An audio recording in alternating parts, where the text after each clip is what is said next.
imagine. Imagine the youngest in society. Your children, your students. Imagine what they're doing. Imagine how they're feeling. Are they happy? Are they hopeful? Are they creative? Are they dreaming? Let's take it a step forward. Imagine what they're lacking. Imagine what they are fighting for on a daily basis. Is it for food? Is it for shelter?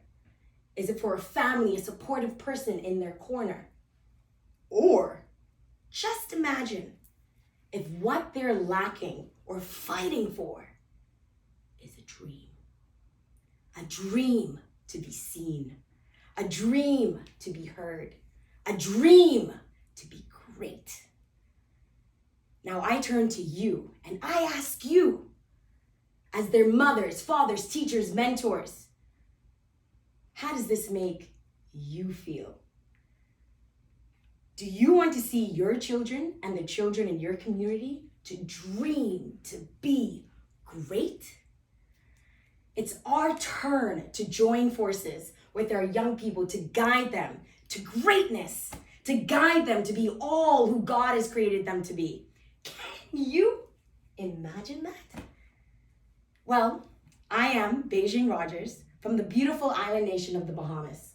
I serve my country as a humanitarian, youth activist, life coach, and adventure guru. At 4 years young, I joined the workforce.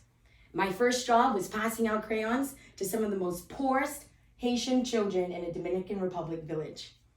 It was in this moment when I understood the meaning of poverty, the meaning of lacking something.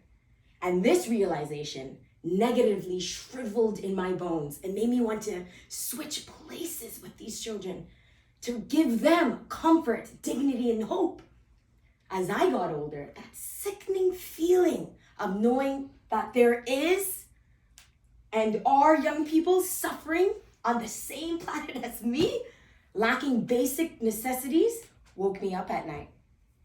So at 12 years young, I heard the voice of God calling out to me saying, Beijing, I want you to lead the youth. This was the call I was waiting for, to change the world for the youth to never have to suffer again.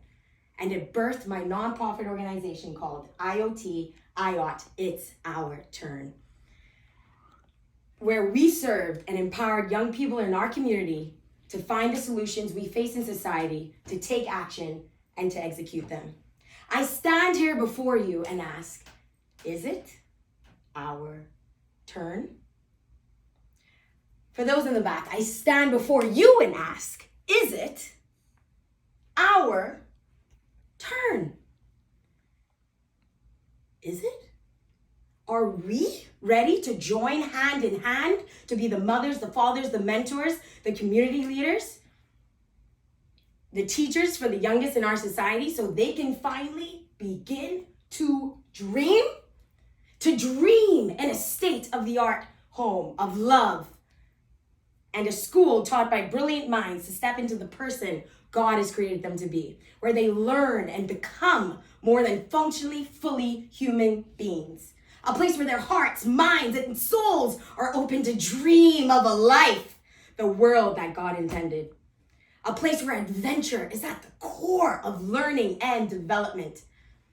Those young boys and girls I asked you to imagine in the beginning are no longer looked upon as a statistic of failure, death, and isolation, but young people of lives changed, purposes fulfilled, communities served, and legacies unleashed. Why? Because it's our turn. And ladies and gentlemen, it is our turn to step into the woman and men God has created us to be. Because if we don't, we would have massacred the dreams of an entire nation. And as Hillel the Elder states, if not now, when? If not who? You. Who? And I say, you can't spell the word our without you. So the only thing missing is you. It's our turn.